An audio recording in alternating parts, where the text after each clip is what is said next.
하나님 말씀 예레미야 16장입니다. 예레미야 16장 1절에서 13절까지 말씀입니다.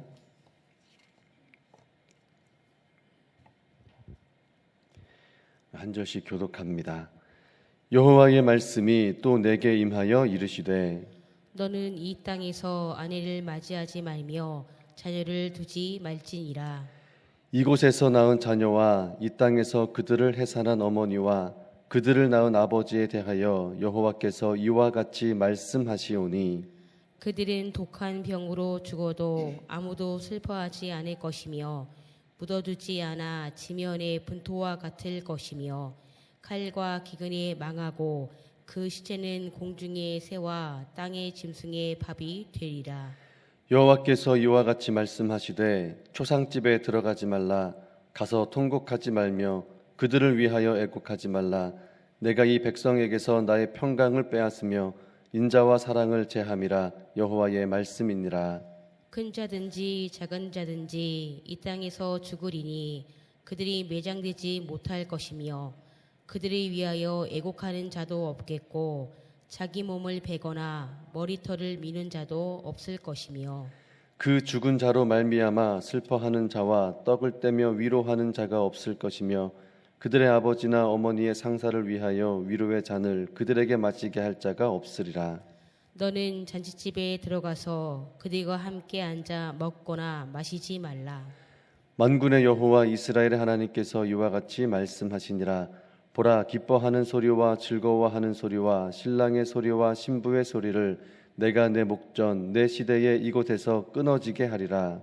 내가 이 모든 말로 백성에게 말할 때에 그들이 내게 묻기를 여호와께서 우리에게 이 모든 큰 재앙을 선포하심은 어찌 됨이며 우리의 죄악은 무엇이며 우리가 우리 하나님 여호와께 범한 죄는 무엇이냐 하거든. 너는 그들에게 대답하기를 여호와께서 말씀하시되 너희 조상들이 나를 버리고 다른 신들을 따라서 그들을 섬기며 그들에게 절하고 나를 버려 내 율법을 지키지 아니하였음이라. 너희가 너희 조상들보다 더욱 악을 행하였도다. 보라, 너희가 각기 악한 마음의 완악함을 따라 행하고 나에게 순종하지 아니하였으므로. 함께 읽습니다. 내가 너희를 이 땅에서 쫓아내어 너희와 너희 조상들이 알지 못하던 땅에 이르게 할 것이라. 너희가 거기서 주야로 다른 신들을 섬기리니 이는 내가 너희에게 은혜를 베풀지 아니함이라 하셨다 하라. 아멘.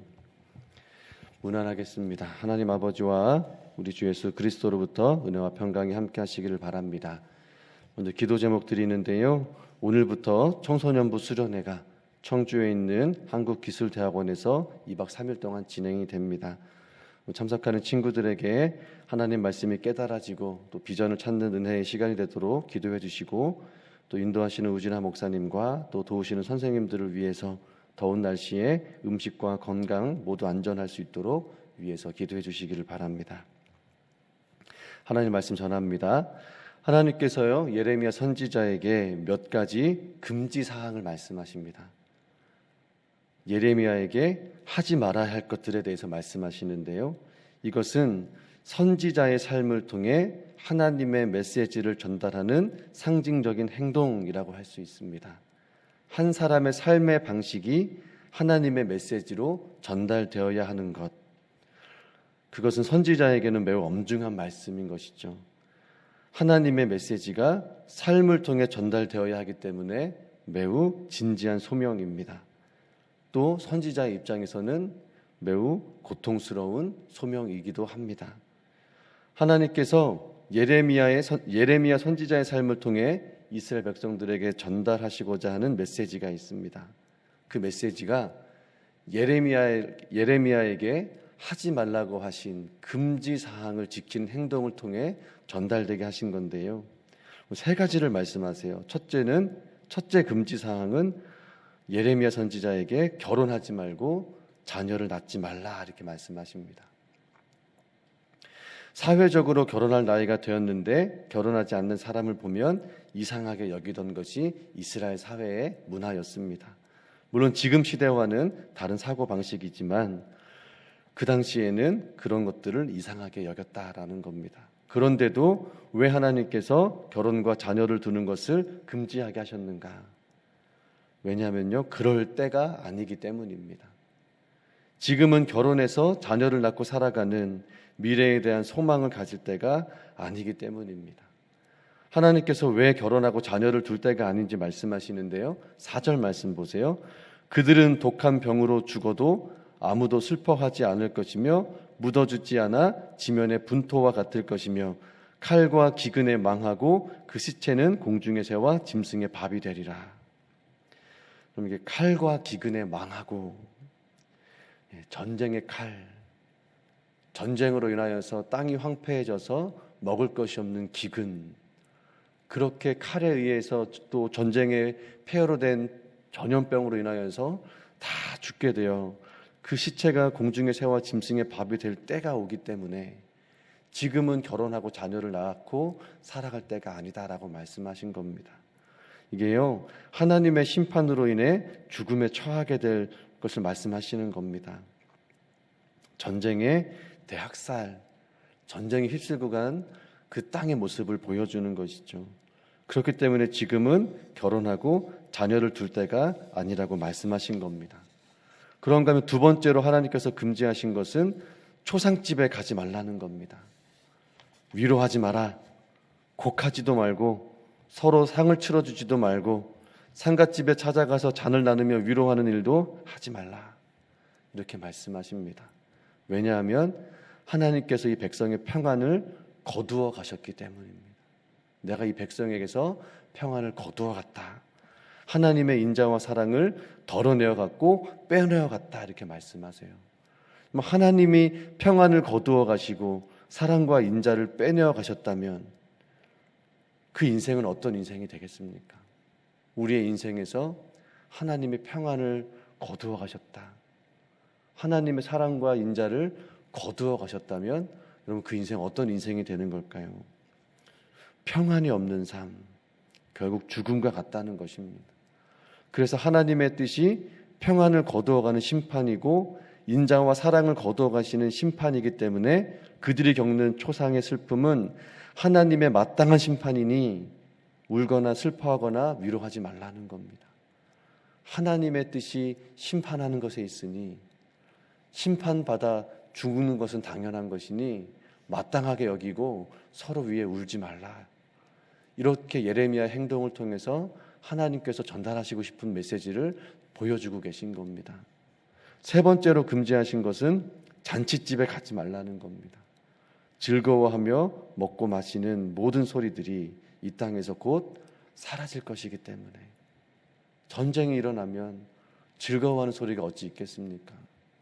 기뻐하고 행복한 소리들의 일상의 소리들이 어찌 가득할 수 있겠습니까? 예레미야에게 이 세 가지를 금지하시거든요. 그러면 예레미야가 이렇게 삶을 통해서 하나님의 메시지를 전달하면 이스라엘 백성들이 이렇게 물을 거라는 거예요. 도대체 하나님께서 이 모든 재앙을 선포하시면 어찌 됨이며 우리의 죄악은 무엇이며 우리가 하나님께 범죄한 죄가 뭡니까? 이렇게 물을 거라는 거예요. 하나님, 우리가 도대체 뭘 잘못했다고 우리에게 이렇게까지 재앙을 내리십니까? 우리가 범한 죄가 뭐라고 당신이 우리한테 이렇게까지 하십니까? 이렇게 물으면 하나님께서 이렇게 대답하라 라고 또 말씀하시는데요. 그 말씀에 보니까요, 이런 내용이에요. 너희 조상들이 나를 버리고 다른 신들을 섬겼는데 너희는 너희 조상보다 더 악하다. 이게 궁극적으로 하나님께서 하시는 말씀입니다. 너희 조상들이 예전에 나를 버리고 다른 신들을 따라가고 섬겼는데 지금 너희는 너희 조상들보다 더 악하다. 그럼 궁극적으로 하나님께서 말씀하시는 이스라엘 백성들의 죄는 뭐냐면요, 하나님을 버렸다라는 겁니다. 이 버리다는 뜻을요 한번 찾아보니까요, 예를 들어 이런 의미 같은 거예요. 부모가 아이를 버렸다. 그와 같이요 관계를 포기했다는 겁니다. 하나님과의 관계를 포기했다. 믿음의 삶을 포기했다. 하나님의 말씀을 따라 살아가는 것을 포기했다. 버렸다. 이런 의미입니다. 그래서 하나님이 예레미야 선지자의 삶으로 심판을 보여주시는 거예요. 여러분, 예레미야 선지자의 삶을 통해 보여주신 이 금지 사항들은요, 모두 이와 같은 버림의 의미를 경험합니다. 단절, 관계의 단절을 경험하게 하죠. 가정을 이루지 못하는 단절. 사회적으로 결혼식이나 장례식에 참석하는 것은 관계적으로 중요한 의미가 있는 행동들인데, 그런 위로와 격려, 축하가 필요한 상황에 단절되는 경험들은 결국 하나님의 심판의 심각성을, 이 금지된 행동의 심각성을 통해 보여주는 것이죠. 하나님과의 단절, 평안이 없는 삶, 칼과 기근과 전염병과 같은 죽음의 상황들로 내몰려가는 것, 이와 같은 것을 하나님 말씀하세요. 그래서 오늘 말씀을 두 가지로 좀 적용해 볼 수 있겠는데요. 첫 번째는 하나님과 단절된 신앙입니다. 하나님과 단절된 신앙. 이스라엘 백성들이 하나님을 버렸다가 삶의 재앙이 닥쳐올 것에 대해 말씀하시니 그제서야 하나님께 물어요. 도대체 뭘 잘못했습니까? 우리가 범죄한 죄가 뭡니까? 이렇게 따져요. 곰곰이 생각해 보니까요, 이런 게 어떤 신앙의 모습일까 생각해 보니까요, 우리가 하나님이 원하시는 일들에 대해 관심 갖지 않고, 더 중요한 것은 하나님에 대해 알려고 하지 않고 자기 뜻대로 살다가 삶의 어려움이 찾아오고 고난이 찾아오니 그제서야 하나님 왜 도와주지 않습니까? 라고 원망하는 것과 같겠다라는 생각이 듭니다. 하나님과 단절된 신앙. 나는 하나님에 대해 알려 하지 않고 하나님이 원하시는 일에 헌신하지 않으면서 삶의 어려움이 찾아오면 왜 도와주지 않습니까? 라고 하나님께 따지는 것. 이것이 마치 이스라엘 백성들처럼 하나님과 단절된 신앙이 아닌가 생각이 듭니다. 여러분, 하나님이 원하시는 일들을 여러분들의 삶을 통해 이뤄가기를 기대하십니까? 예수님이 우리에게 보여주셨던 복음의 삶을 여러분도 그렇게 살아가기를 원하십니까? 나는 하나님에 대한 헌신은 하지 않으면서 하나님의 평안을 바라기만 한다면 이스라엘 백성들처럼 하나님과 단절된 신앙과 우리의 신앙이 다르지 않다는 겁니다. 그래서 하나님을 알아가고 하나님의 일을 이루어가는 신앙으로 조금씩 앞으로 나아갈 수 있는 우리 성도분들이 되시기를 간절히 소망합니다. 하나님을 알아갈 때 우리의 삶에 그 하나님을 아는 지식으로 말미암아 이루어지는 놀라운 은혜들이 있습니다. 그런가 하면요, 두 번째 적용은 성도된 그리스도인들은 예레미야와 같이 하나님의 메신저로서의 소명이 있다는 것입니다. 비록 예레미야는 삶으로 하나님의 심판을 살아내야 했지만 예수 그리스도를 믿고 구원을 받은 성도에게는 하나님이 주신 새로운 직분이 있다는 겁니다. 고린도후서 5장 17절 말씀이에요. 그런즉 누구든지 그리스도 안에 있으면 새로운 피조물이라 이전 것은 지나갔으니 보라 새 것이 되었도다. 하나님의 은혜로 예수 그리스도의 십자가의 구원으로 새로운 피조물이 된 성도라면 이제는 새로운 피조물이 된 성도들이 살아야 할 새로운 삶의 방식이 있다고 말씀하세요. 그 다음 말씀 18절 말씀이에요. 고린도후서 5장 18절이에요. 모든 것이 하나님께로 났으며 그가 그리스도로 말미암아 우리를 자기와 화목하게 하시고 또 우리에게 화목하게 하는 직분을 주셨으니. 아멘. 그리스도의 은혜로 새로운 피조물이 된 그리스도인들의 새로운 삶의 방식이 뭔가? 화목하게 하는 직분, 화목하게 하는 삶에 있다는 겁니다. 즉 삶으로 하나님의 화목하게 하심을 살아내야 하는 것이죠. 화목이 중요한 이유가 있습니다. 왜 중요하냐면 예수 그리스도의 십자가의 구원의 목적이 바로 죄인인 우리를 다시 하나님과 화목하게 하는 데 있기 때문입니다. 그러므로 그리스도인 성도들은 예수 그리스도의 십자가를 따라 삶으로 하나님의 화목하게 하심을 살아내야 하는 것이죠. 내가 있는 곳에 나와 함께하는 사람들과 화목해질 수 있는 삶의 방식들, 화목한 관계를 이루는 가장 중요한 방식이 뭐예요? 십자가입니다. 화목한 관계가 누가 희생하고 있는가를 보면 명확하게 알 수 있습니다. 십자가를 통한 화목은 철저하게 자기를 희생하신 예수 그리스도를 통해서 이루어졌듯이 오직 자기 자신을 희생하는 성도를 통해서만 이 화목이 이루어진다는 것입니다. 그래서 우리가 관계 속에 있을 때요, 누가 희생하고 있는가를 보면 이 화목이 누구를 통해 이루어지는지를 볼 수 있습니다. 내가 희생하고 있는가? 누군가의 희생을 강요하고 있는가? 우리 성도 여러분들이 삶으로 하나님의 화목하게 하심을 살아내는 그 십자가의 삶에 좀 실패를 두려워하지 않고 계속해서 시도하시고 도전해 갈 수 있기를 축복합니다.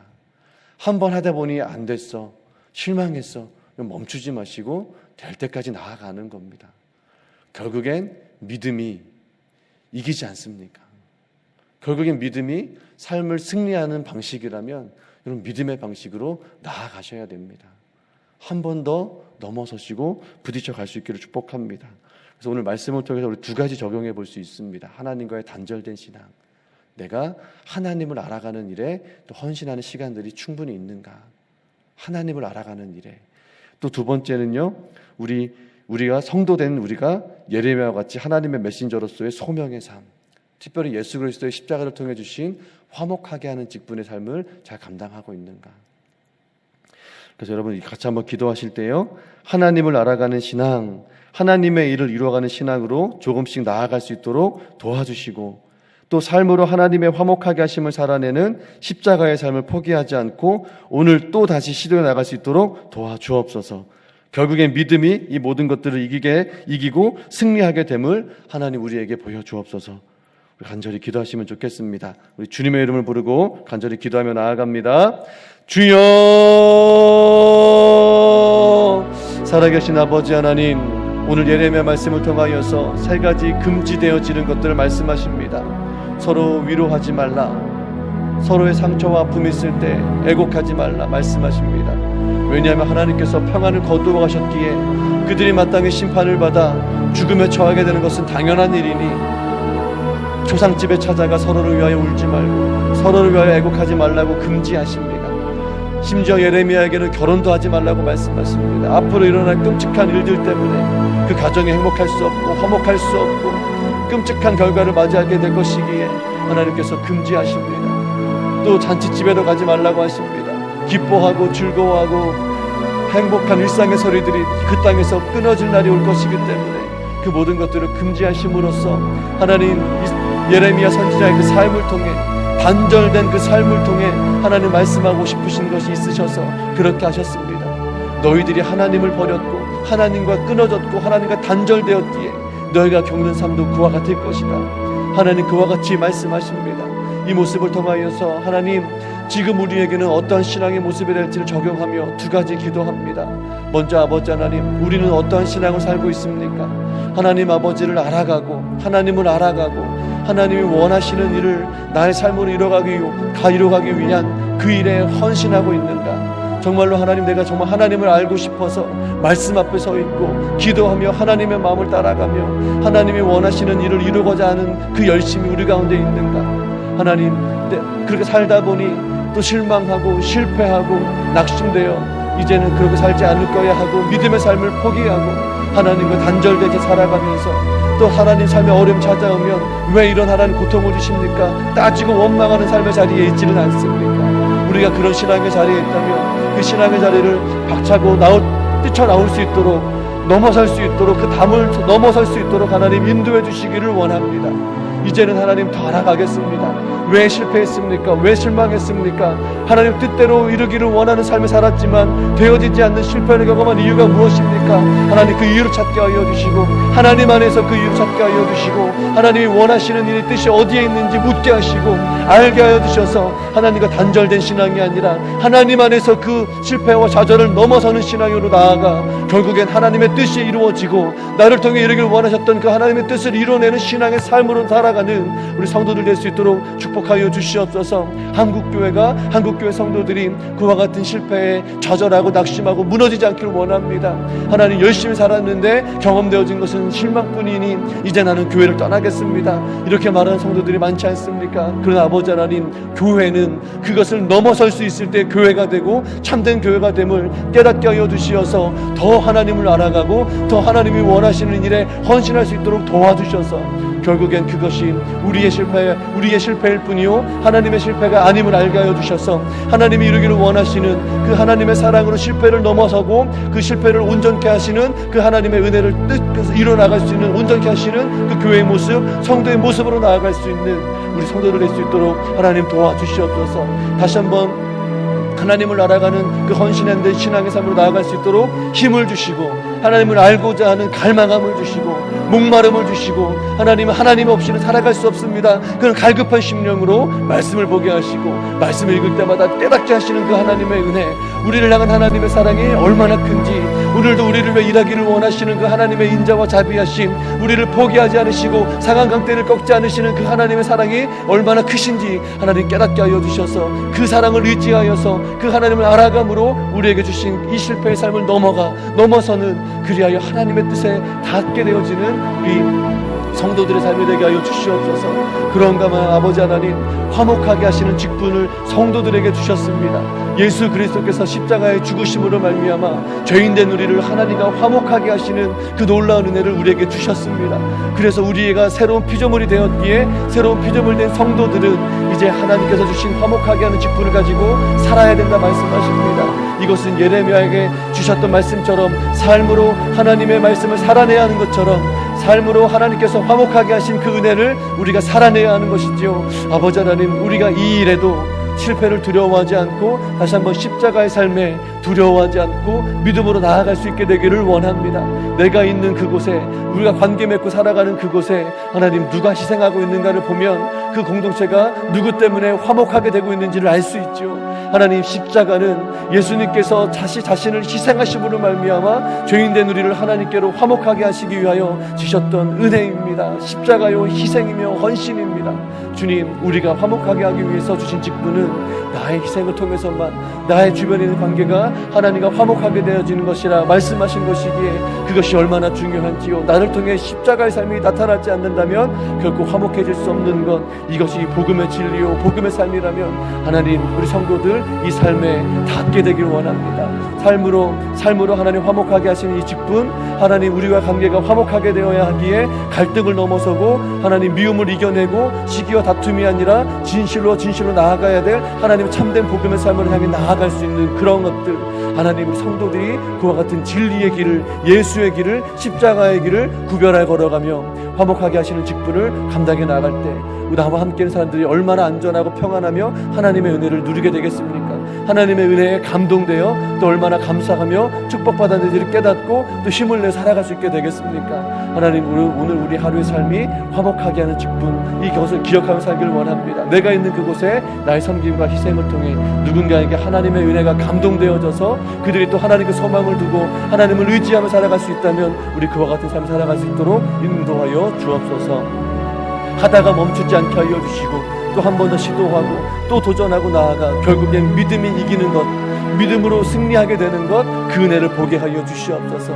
승리하게 될 때가 곧 올 줄로 믿습니다. 우리 삶의 관계 속에서 하나님의 은혜로 덮어주셔서 희생하고 헌신하는 그 한 사람들을 통하여 이루어주시는 은혜의 때가 있는 줄로 믿습니다. 보라, 지금은 은혜 받을 때요 구원의 때라 말씀하신 것처럼 그 때를 바라보며 오늘 하루 또다시 은혜의 삶을 시도하고 나아갈 때 아버지 하나님, 그 마음, 그 결정